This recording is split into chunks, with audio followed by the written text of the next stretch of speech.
Merhaba dostlar, merhaba sevgili dostlar. Hayırlı akşamlar diliyorum herkese. Nasılsınız, iyi misiniz?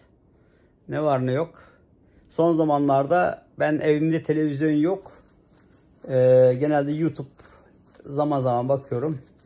Televizyon olmadığı için dünyada ne olup bitiyor pek bilgim olmuyor. Ama öğrendiğim bir şey var. Haberlerden sağdan soldan. Türkiye'de hastaneler çok gribel enfeksiyonu dolayı genellikle çok dolu. Kimi arasam, kimi konuşsam diyor ki çok fena hastayım diyor. Sevgili dostlar, size bir şey tavsiye edeceğim. Natural, doğal butik ürünleri diyor. İlaç değil, doğal direnç. Mehmet Taşkavak.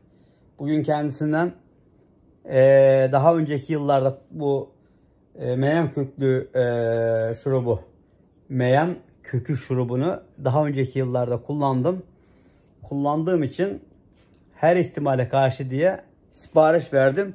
Şöyle 4 tane getirttim.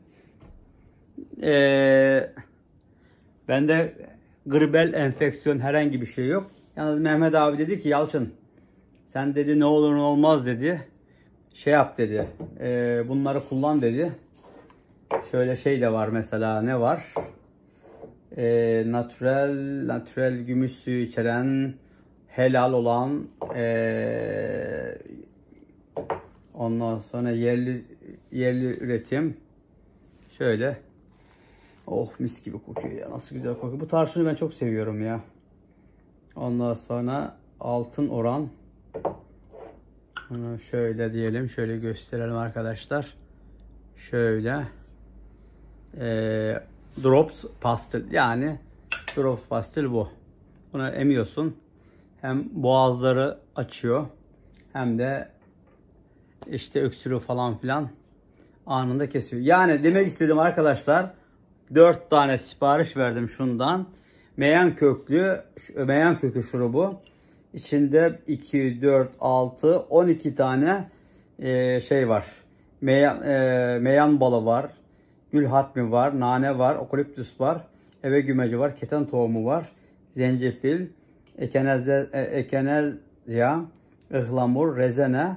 Civan perçini. Tıbbi papatya. Yani içinde çok kıymetli karışım. Altın oran. İbn Sina.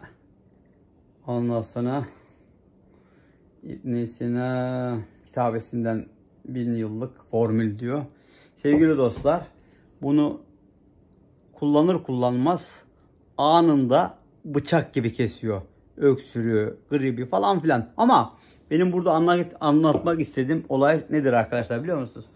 Bunu benim dediğim önemli değil. Ben bunu zaten mütemadiyen kullanıyorum. Görüyorsunuz, öksürmüyorum. Dün evvelsi gün mü Köyceğiz'de bir telefoncuya gittim. Bugün mesela evvelsi gün gittim. Çocuk sürekli öksürüyor. Üzüldüm çocuğa yani. Bir gün sonra gittim. Yine öksürüyor. Böyle acayip bir öksürük var. Bu gördüğünüz meyan kökü şurubu ilaç değil, doğal direnç. Bu videonun altında Mehmet Taşkavak'ın telefonu olacak. WhatsApp'tan yazıp hem bilgi alabilirsiniz hem de sipariş verebilirsiniz arzu ederseniz. Tercih sizin sonuç itibariyle. Ama ben daha önceki zamanlarda kullandım. İçimi çok güzel. Acayip güzel yani. İçimi güzel. Ondan sonracığım anında bıçak keser gibi kesiyor. Yani ben kendim bizzat önceki yıllarda denedim. Ama bu yıl yine Mehmet abi dedi ki al Yalçın dedi, elinde dursun dedi. Ben de aldım, 4 tane sipariş verdim. Eğer Köyceğiz civarındaysanız size bunun bir tanesini hediye edebilirim.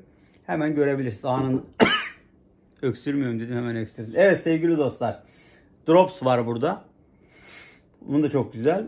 Mehmet Taşkavak'ın telefon numarası olacak bu videonun altında. WhatsApp'tan bilgi alabilirsiniz. Bıçak gibi kesiyor.